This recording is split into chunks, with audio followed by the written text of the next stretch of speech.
Este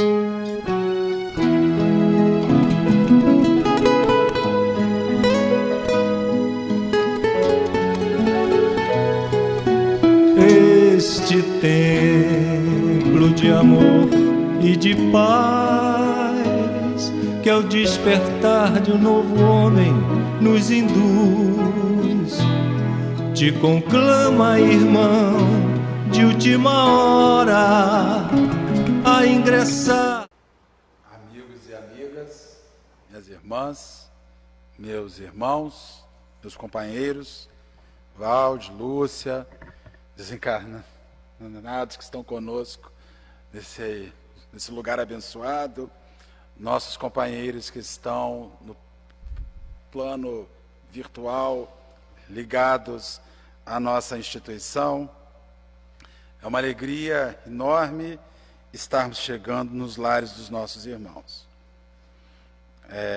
O capítulo 28 do Evangelho segundo o Espiritismo, ele vai fechando a obra. Então, quando nós encerrarmos este capítulo, quando nós encerrarmos o capítulo 28, o que vai acontecer, Lúcia, como acontece há pelo menos 90 anos nesta casa, 97 anos que essa casa está aberta, nós vamos recomeçar. Recomeçar porque o Evangelho, ele é uma obra viva. Ele é uma obra que, à medida que nós vamos lendo, e à medida que nós vamos abrindo, na medida que nós vamos amadurecendo, ele nos parece ganhar uma forma mais colorida, mais iluminada. O primeiro evangelho que nós lemos, ainda sem o amadurecimento que a cultura e que a informação e que a vivência espírita nos oferece, ele tinha uma perspectiva. 20 anos depois, ele tem outra. Um ano depois, ele tem outra, segundo o amadurecimento que nós vimos experimentando, segundo o amadurecimento que nós vimos vivenciando na nossa jornada no plano físico. Então, o capítulo 28 vai encerrando e nós vamos recomeçar em breve, mais uma vez. A título de ilustração, eu estou aqui dentro hoje com Lúcia, que é daquela época, porque eu também sou daquela época, e certamente alguns companheiros estão nos assistindo agora. Quando nós chegamos aos Trabalhadores de Jesus, em 89, não havia a reunião de domingo, só havia esta reunião pública das quartas-feiras. Era esta atividade que acolhia e recebia a qualquer pessoa que queria acessar as primeiras instruções espíritas. Nós temos um afeto enorme por esse trabalho. É um trabalho que já está se aproximando de um século, é uma atividade longeva que vem apresentando o Livro dos Espíritos e o Evangelho segundo o Espiritismo. Temos que lembrar os nossos companheiros, e isso alguns certamente vão se recordar, que acredito que não fazem ainda 8 ou 10 anos que nós separamos esses dois livros, porque antes, na quarta-feira, era meia hora para o Evangelho segundo o Espiritismo e meia hora para o Livro dos Espíritos, onde a gente dividia esta mesa com outro companheiro. E depois, com o passar do tempo, viu-se que o período de tempo era muito reduzido, e nós então começamos a intercalar as reuniões, uma semana o Livro dos Espíritos, outra semana o Evangelho segundo o Espiritismo. Nós falamos isso porque algumas pessoas estão muito vinculadas ao trabalho de domingo, que é uma temática pública mais ampla, onde a pessoa tem um acesso maior a outras literaturas para fazer a sua palestra. Na quarta-feira, o cerne da nossa discussão é o Livro dos Espíritos e é o Evangelho segundo o Espiritismo, sem muitas incrustações outras. Então nós vamos hoje falar, como Lúcia já anunciou, preces gerais para os médiuns. Eu confesso a vocês que a gente já fica preocupado quando o codificador se preocupa em orar para os médiuns. E nós que agimos na mediunidade, que atuamos na mediunidade, e a mediunidade ela é inerente à faculdade humana, ao corpo, à fisiologia, com mais vínculos, né, com o mundo espiritual, mais notáveis, mais perceptíveis, e os outros com vínculos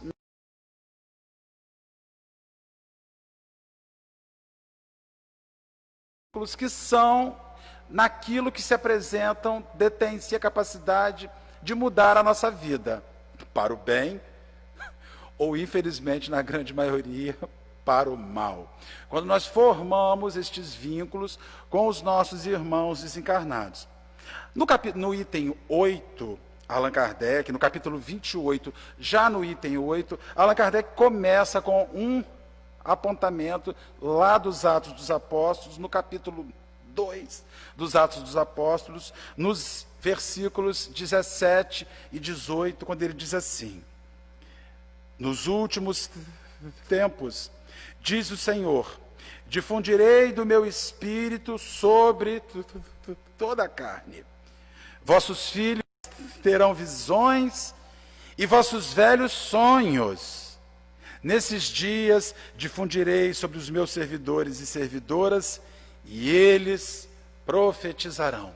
Nos Atos dos Apóstolos nós vamos achar uma anotação que nos fala sobre a mediunidade, sobre esta relação dos desencarnados, dos nossos irmãos desencarnados, dos espíritos desencarnados que atuarão sobre jovens, sobre crianças, sobre velhos, sobre qualquer tipo de gente, sobre qualquer tipo de pessoa. E nisso nós já abrimos a nossa reflexão, já abrimos a nossa discussão, quando companheiros atribuem à mediunidade uma exclusividade do espiritismo, o que não é verdade. As pessoas chegam na casa espírita e dizem assim: eu não quero ser médium, eu não quero sentir essas coisas, eu não quero perceber essas coisas, eu não quero sentir essa angústia, eu não quero sentir esse medo, eu não quero sentir essa vontade de chorar, eu não quero sentir essa vontade de falar, eu não quero sentir essa vontade de escrever, eu não quero ver, eu não quero ouvir. Como se nós, espíritas, fôssemos aqueles que possuíssemos a chave que dá acesso ou que veta o acesso à vivência mediúnica. Em primeiro aspecto que refletimos aqui na noite de hoje, mediunidade não é uma exclusividade espírita.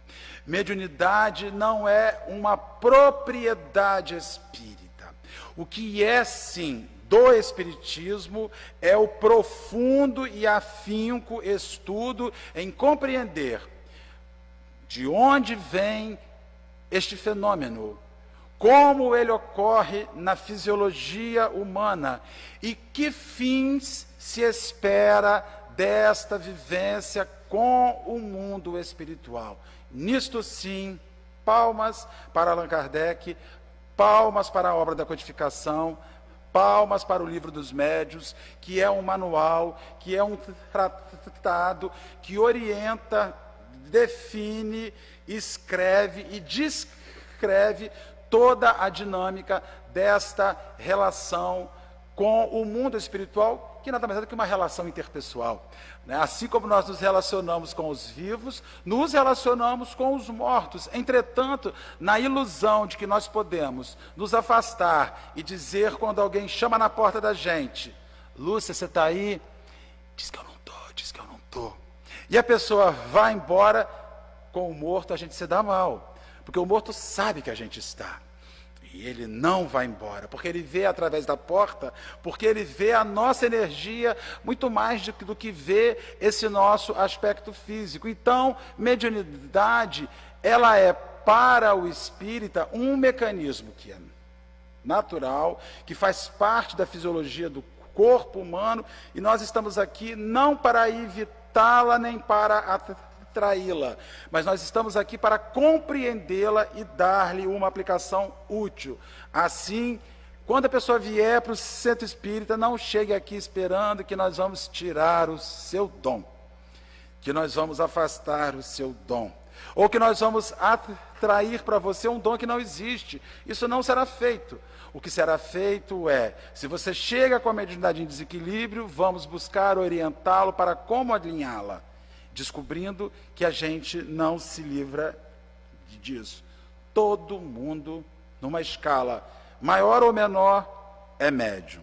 Então, agora, o outro aspecto que eu estava vendo com os itens que se seguirão, o 9 e o 10, é que no item 9, Allan Kardec faz um prefácio de 10 parágrafos para introduzir uma prece de 2 parágrafos curtos e pequenos, fazendo-nos refletir que muito mais importante do que a oração que se faz ao médium, importante é compreender esta dinâmica e para que a mediunidade existe na vida do indivíduo. Começa o codificador assim: quis o Senhor que a luz se fizesse para todos os homens e que em toda parte penetrasse a voz dos espíritos, a fim de que cada um pudesse obter a prova da imortalidade.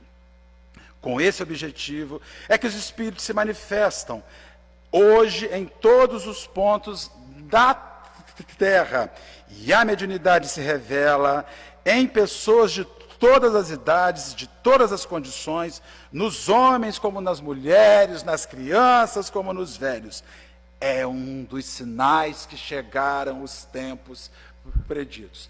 No dom mediúnico, no processo mediúnico, na mediunidade, nós vamos identificar a existência de um mundo além do mundo físico. É comum na casa espírita, quando a pessoa chega aqui para querer vivenciar o processo mediúnico, logo alguém pegar um balde de gelo e jogar em cima da pessoa e dizer assim: não, mediunidade não é o mais importante. Mas é óbvio que a mediunidade, ela exerce um fenômeno diferenciado na vida daquele que está aspirando. E quando a gente diz para uma pessoa assim: olha, você não deve ser curioso acerca da mediunidade, nós estamos falando uma bobagem, porque todo mundo é curioso acerca da mediunidade.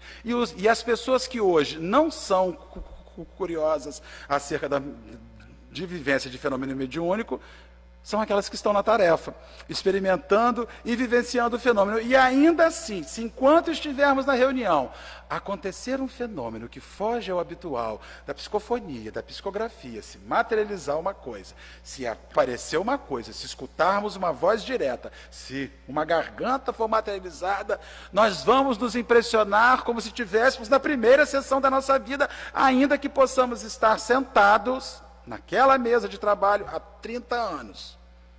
Ainda que possamos estar há 30 anos. Então nós queremos desmontar a curiosidade em torno de mediunidade, é nós acreditarmos que as pessoas recebam um presente, recebam um pacote ricamente embrulhado e que não fiquem ansiosas para descobrir o que tem dentro, para abrir aquele pacote e descobrir o que está ali. Então é natural que a pessoa que chegue a uma instituição espírita pela primeira vez, ou que tenha pouca vivência mediúnica, sinta essa curiosidade, porque de uma psicofonia em público, ou de uma psicofonia, ou de uma psicografia experienciada numa sessão mediúnica, pode vir toda a transformação que o indivíduo experimentará ante as relações com o infinito, ante as relações com a vida, além da vida. Em primeiro aspecto, essa é uma das funções para a qual os espíritos se comunicam com nós que estamos encarnados, anunciar-nos que a morte não existe e que eles a venceram e seguem no mais além. Para se conhecer as coisas do mundo visível e descobrir os segredos da natureza material, outorgou Deus ao homem a vista física, a corpórea, os sentidos e os instrumentos especiais, como o telescópio. Ele mergulha o olhar na profundeza do espaço, ou com o microscópio, ele descobriu o mundo dos infinitamente pequenos. Para penetrar no mundo invisível, deu-lhe a mediunidade. Ou seja, assim como o Senhor permitiu que a natureza humana encarnada se equipasse para viajar além daquilo que está além da sua visão, seja no macro como seja no micro, é na mediunidade que nós vamos encontrar o equipamento que vai nos projetar para além desta vida física, para entender o que está além da vida física, no outro plano de vibração, para onde os espíritos vão quando desencarnam. É com a mediunidade que a gente acessa o mundo invisível, este mundo invisível que está do nosso lado, que nós estamos inseridos, que eles caminham por nós. É pela mediunidade que a gente viaja e entra neste mundo paralelo, que já existia antes que a vida física existisse, porque o plano físico, o plano da encarnação é um rascunho mal feito, segundo aquilo que os Espíritos nos falam, do que já existe na erradicidade de sempre, daquilo que já existe no plano espiritual de sempre. Os médiuns, segue Allan Kardec, são os intérpretes incumbidos de transmitir aos homens os ensinos dos Espíritos, ou melhor, são os órgãos materiais de que se servem os espíritos para se expressarem aos homens por maneira inteligível. Santa é a missão que desempenham, visto que tem por fim rasgar os horizontes da vida eterna. Nesse momento, enquanto a gente está falando com os nossos companheiros, Verônica está ali, nossa querida irmã do grupo Mãos Iluminadas, está fazendo a interpretação para aqueles nossos irmãos que têm dificuldades, que não escutam, que são surdos e que, devido à distância, às vezes não estão hábeis em ler lábios.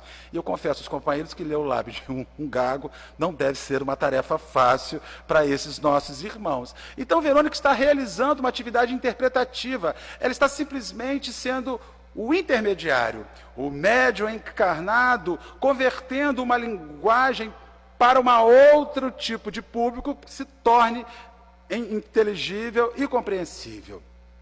Assim como Verônica, nesta hora, é meu médium encarnado, que fala a um conjunto de encarnados, traduzindo, o médium de serviço espírita, o médium que está na realização de um ofício espírita, ele é este intérprete.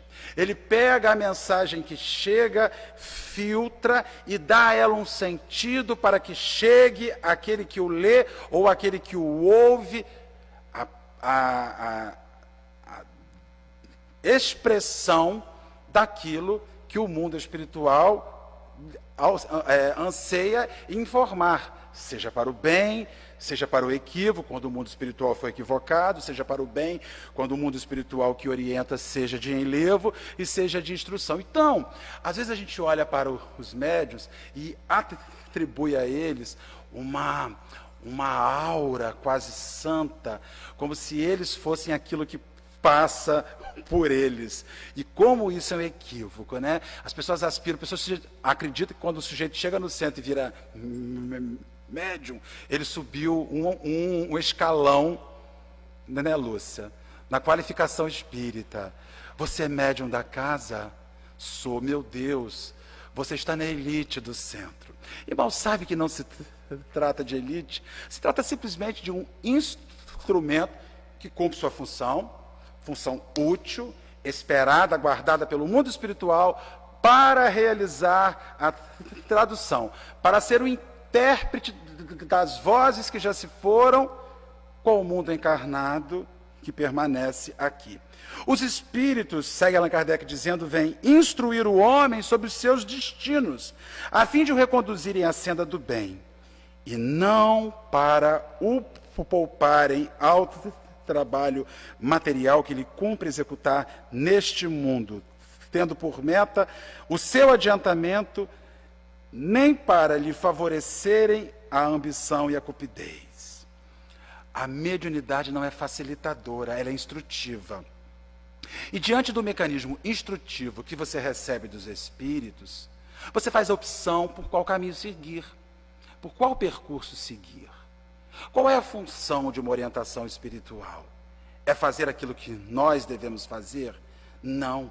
É nos auxiliar ao uso do livre-arbítrio na escolha do bom caminho. Quando você lê um livro, a gente lê uma obra espírita e fala assim: Senhor, tira de mim esse ódio, tira de mim essa antipatia que eu tenho por fulano de tal, tira de mim este ódio que eu tenho por A, por B ou por C, tira de mim esta dificuldade em conviver neste mundo. Aí você vai lá e abre um livro mediúnico, abre o Evangelho segundo o Espiritismo, pega a instrução dos Espíritos, está lá, lei de amor. Aí você lê a lei de amor e começa assim: mas isso é muito difícil. Mas isso é muito difícil. Amar é muito difícil. Está chegando a instrução. Está chegando o que você pediu. O mundo espiritual não vai tirar de você o mal que está em você. Mas o mundo espiritual está te dando o caminho que nós precisamos percorrer para nos livrarmos das agruras do mal. Então as pessoas, elas estão procurando na mediunidade e na relação com o mundo espiritual algo que nos dê na existência física um atalho para a felicidade. E há um conjunto de médiuns que estão se enrolando no caminho, usando do seu recurso mediúnico, sendo instrumentos de espíritos que zombam do sofrimento alheio, que mentem ante o sofrimento alheio, oferecendo atalhos para o caminho da jornada, o caminho que se faz na jornada. Então Allan Kardec vai dizer, olha, a mediunidade não é para impedir o seu trabalho, mas a mediunidade, ela vai te apresentar uma rota, ela vai iluminar, vai nortear o seu caminho. Ela não vai fazer por você o seu trabalho. O sujeito encontra uma placa que diz assim, trago o seu amor de volta em 3 dias. Aí o sujeito vai lá, paga uma grana, faz um investimento para ter o amor de volta em 3 dias.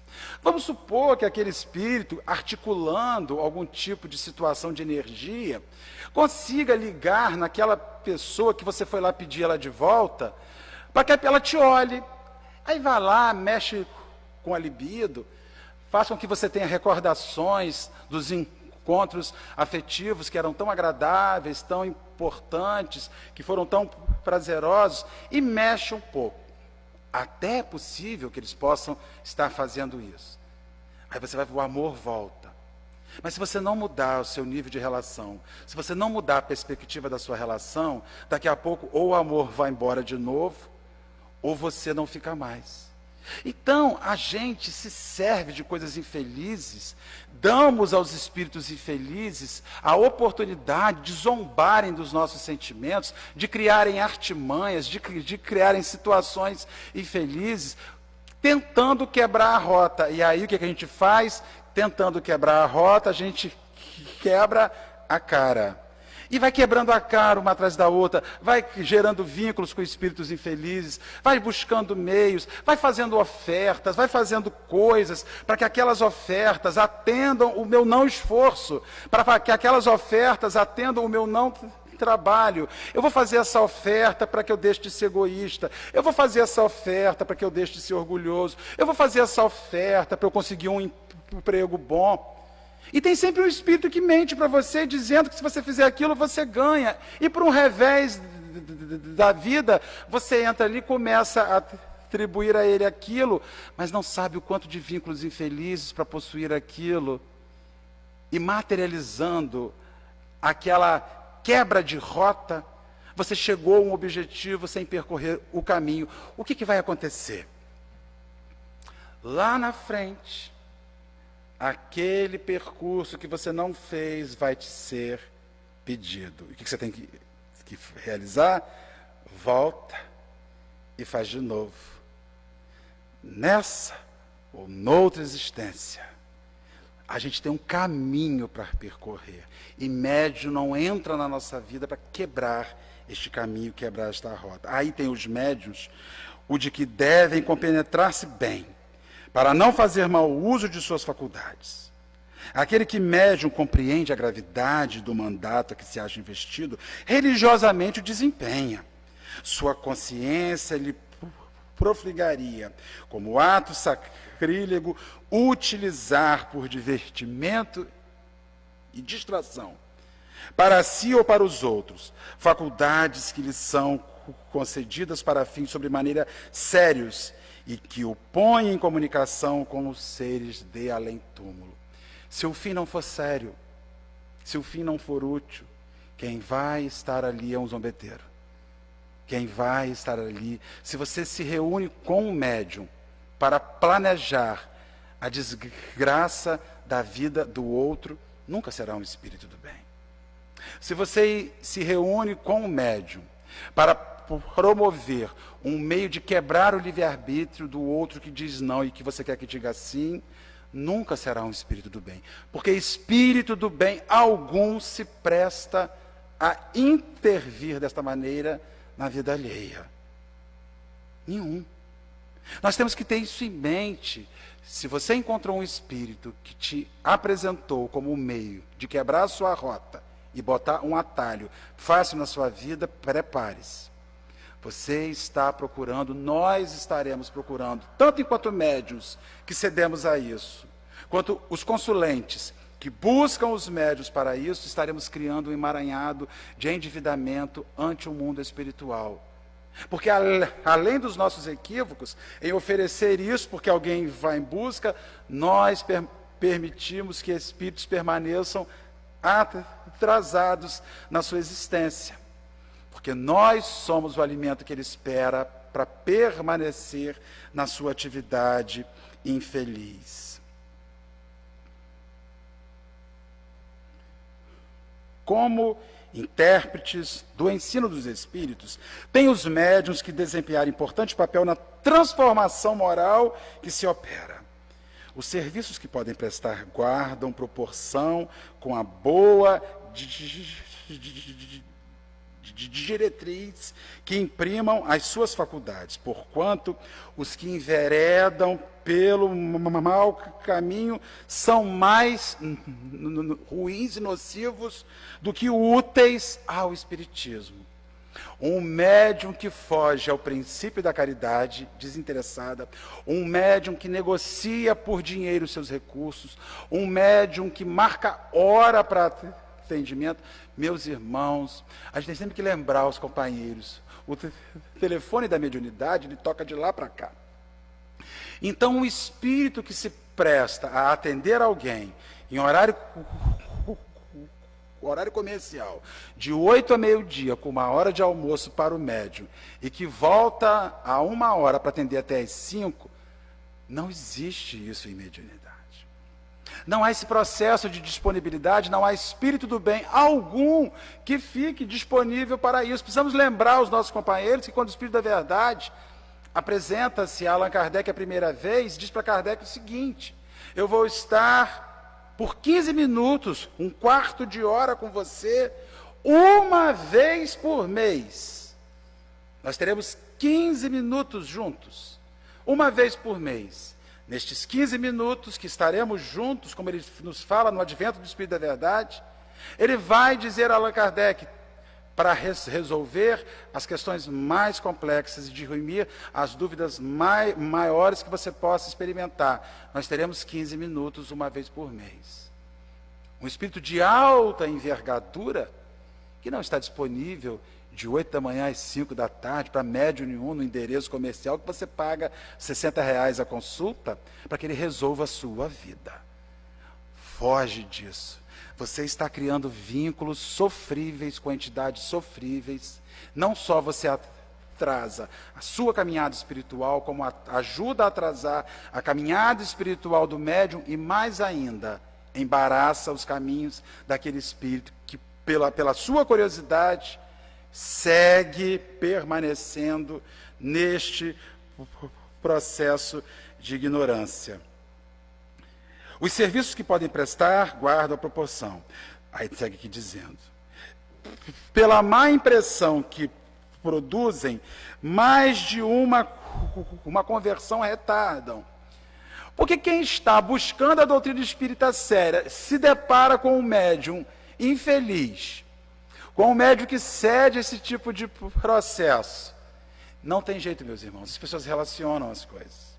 Quando um médium se equivoca, e quando um médium se equivoca em público, quando um médium se equivoca diante de uma câmera, quando um médium se equivoca diante de uma fotografia, diante de uma mensagem, comete um equívoco, ele dá uma notícia tão ruim. O espírita, que é convicto, que estuda, ele sabe discernir. Mas o não espírita pega esse tipo de médium e mete no mesmo saco. Ele bota esse médium junto com o Chico Xavier. Ele bota esse médium junto com o Divaldo Franco. E sempre que essa pessoa que está aspirando, que quer vir, for relacionar-se com as questões espirituais que ele ignora, Ele vai pegar aquele médium que bota o seu recorte de trabalho num poste e vai equivaler a Chico Xavier com 450 obras mediúnicas psicografadas, que vem mudando a vida de muita gente. É por isso que o médium tem que ter essa compreensão da má notícia que ele dá ante os maus recursos que ele apresenta, ante a infelicidade que ele apresenta.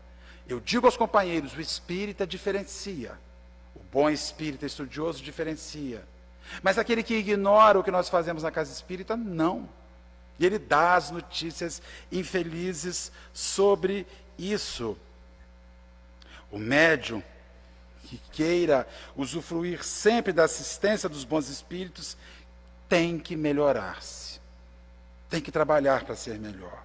O que deseja que a sua faculdade se desenvolva e engrandeça, tem de se engrandecer moralmente e de se abster de tudo o que possa concorrer para desviá-la do seu fim providencial. Há médios que vêm para a casa espírita e que desejam continuar psicografando a série André Luiz. Né, Lúcia? O 17º livro de André Luiz, que vai seguir os 16 livros. Tem um monte de gente que vem. Tem um monte de gente que vem para o Centro Espírita procurando Bezerra de Menezes. Né? Então, assim, são espíritos que podem falar por qualquer um de nós. Mas são espíritos que encontram maior facilidade em falar para aqueles que sintonizam diante da prática existencial com a prática espiritual que esses sujeitos desencarnados, que esses espíritos desencarnados, que esses cidadãos desencarnados, como diz o nosso querido Aristarco Ascioli, esses cidadãos têm com isso. Então, eles olham para nós, e já que eles aspiram a seguir no seu ofício e procuram pessoas que se assemelhem, pelo menos nos ideais, esperam que a gente busque isso. Todo mundo fala da grande mediunidade de Chico Xavier. Ah, o Chico, aquela mediunidade retumbante. Mas a gente tem que compreender uma coisa. Aquela mediunidade só foi retumbante porque aquela personalidade encarnada era retumbante. Chico, enquanto homem, enquanto cidadão de vida pública, de vida social, era um homem de moral ilibada, de caminhos retos. Eu imagino Chico com 92 anos, que aos 92 anos desencarnou, o quanto escarafuncharam a vida do Chico, procurando nos seus 92 anos de vida algo que se pudesse apresentar contra ele. E olha, minha gente, no século XXI, com essa facilidade de acesso à informação, e não se encontra nada. Porque era um homem de vida retilínea uniforme, seguia reto e sempre. Então este homem oferecia todos os recursos que são morais a qualquer espírito, de qualquer envergadura, para trabalhar por ele. Mas eu quero sequenciar a obra de André Luiz, mas não quero perdoar meu pai e minha mãe. Eu quero ser a voz de Bezerra de Menezes na terra, mas odeio meu vizinho, odeio meu companheiro de centro espírita, não suporto a convivência social, não suporto gente chata, não suporto gente impertinente, não sei lidar com gente ignorante. Então eu sou uma pessoa que não tenho flexibilidade moral, nem manifestação de um amor um pouco mais acentuado para me relacionar com o mundo. Como é que eu quero me relacionar com a esfera superior? Como é que eu quero me apresentar para essa esfera superior? Então, Allan Kardec diz, quer crescer enquanto médium, cresça enquanto gente. Cresce enquanto homem, cresce enquanto individualidade. Um homem melhor sintoniza com os melhores mortos, com os melhores desencarnados. Um homem infeliz, um homem sofrível, há de sintonizar com espíritos sofríveis. E se o bem vier falar por homens sofríveis, falará por misericórdia, não por méritos. Falará por piedade, piedade dele e daqueles que hão de ouvi-lo, não por méritos. Nós seremos médiuns que mereceremos somente a piedade do mundo superior?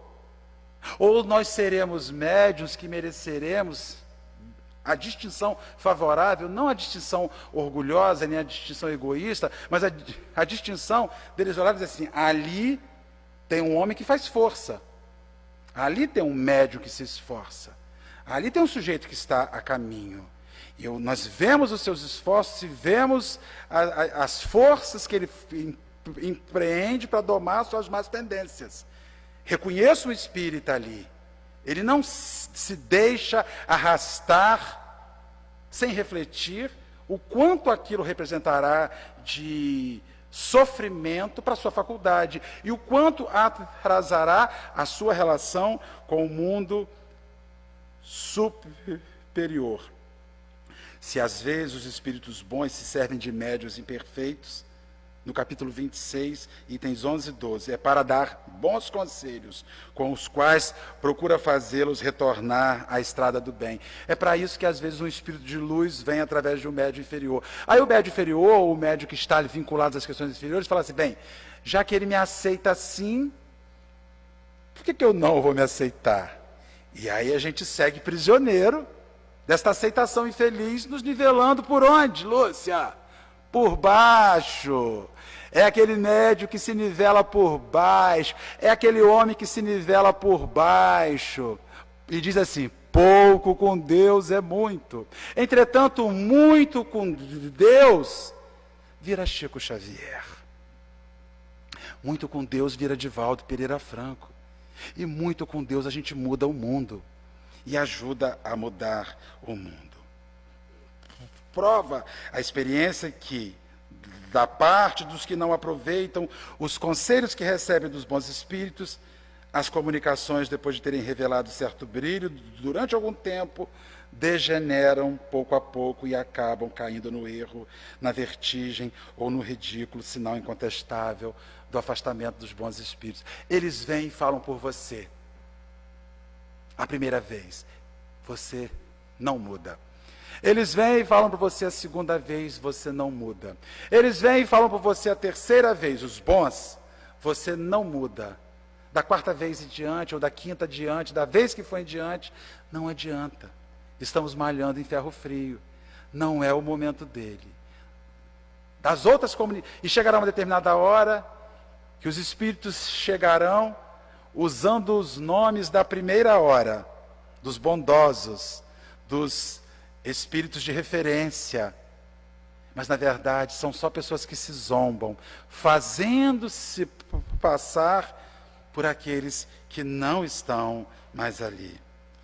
Para conseguir a assistência destes, afastar os espíritos levianos e mentirosos, tal deve ser a meta para a qual convirjam os esforços dos médiuns sérios. Sem isso, a mediunidade se torna uma faculdade estéril, capaz mesmo de redundar em prejuízo daquele que a possua, pois pode degenerar em perigosa obsessão. A gente é um rádio na mediunidade. O médium é um aparelho de captação.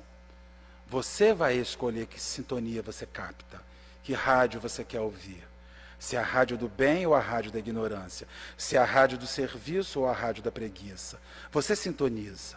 Quanto mais você sintoniza com a rádio, em sintonia com o sinal de um espírito inferior, mais ele vai se assenhorar do seu recurso e maior fica o processo obsessivo. E aí não só interrompe o seu crescimento, como te lança numa armadilha do mal que poderá perdurar por uma ou até múltiplas encarnações, até que nós possamos solucionar isso.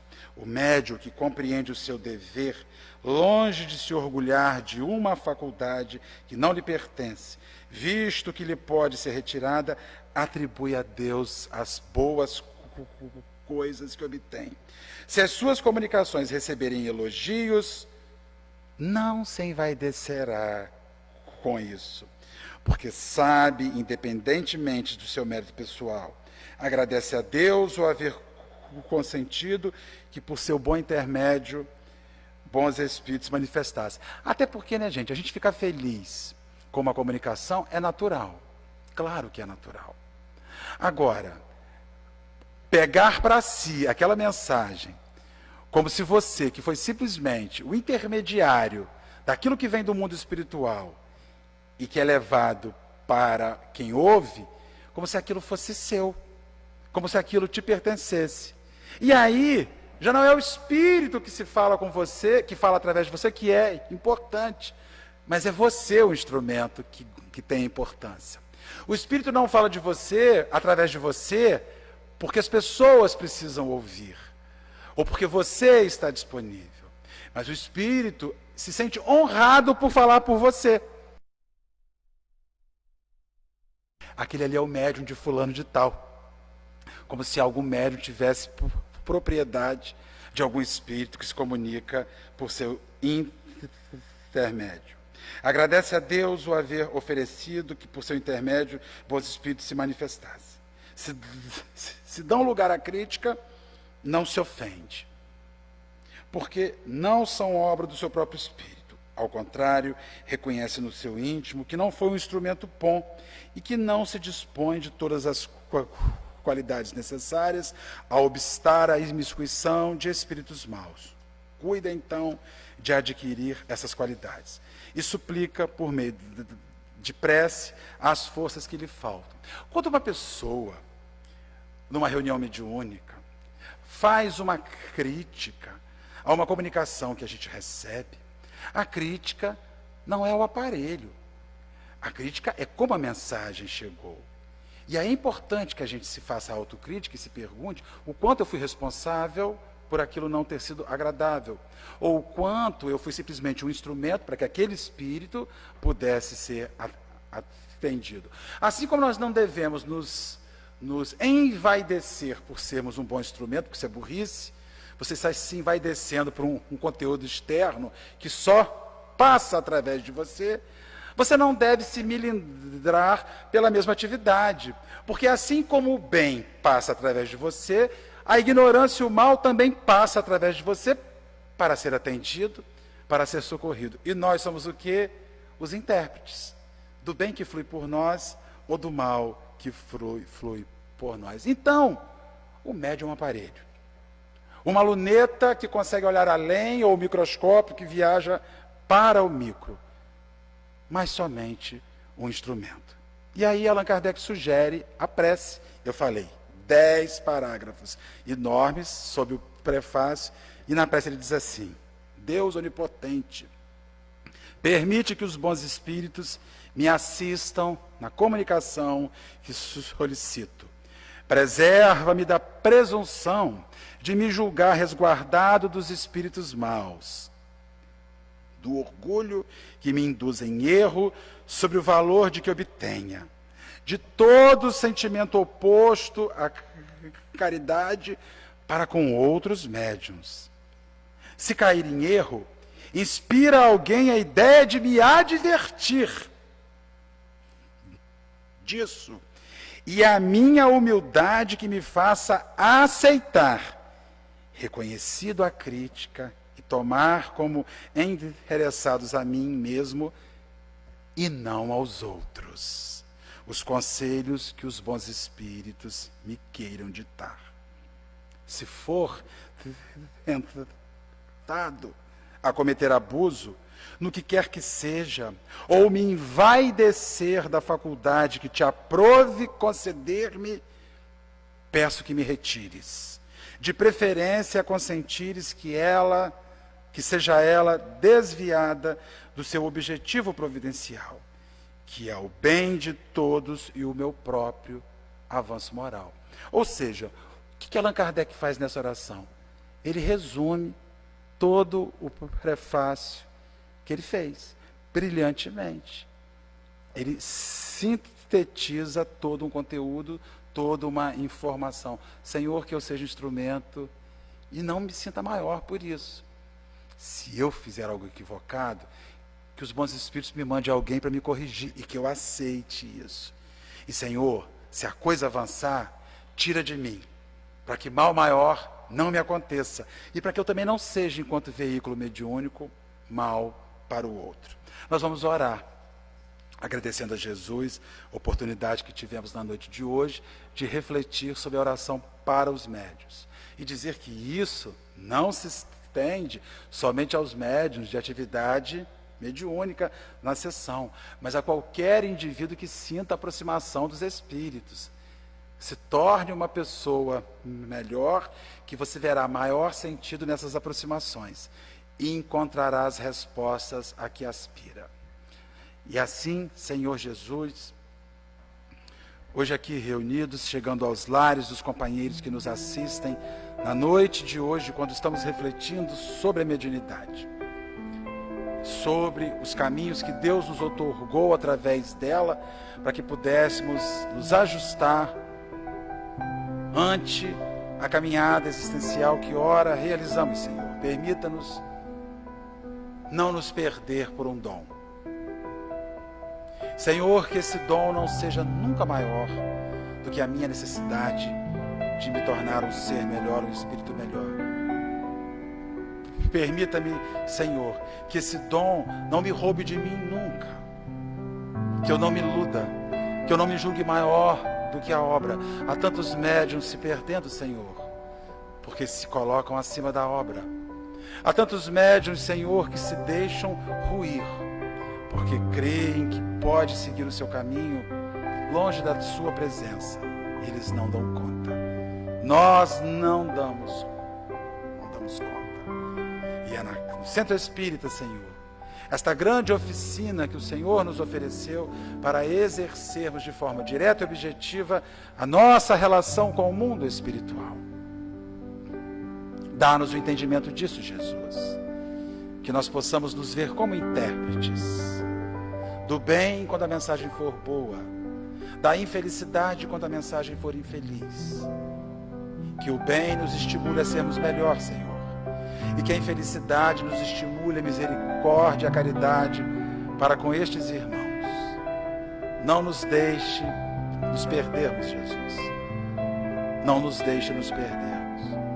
Porque certamente na qualidade de médiuns já nos perdemos de outras feitas, de outras vezes, em outras encarnações. E agora vem a doutrina espírita, através de uma mensagem que ganhou forma pelas mãos de Allan Kardec, nos dá o caminho seguro para que não nos percamos mais.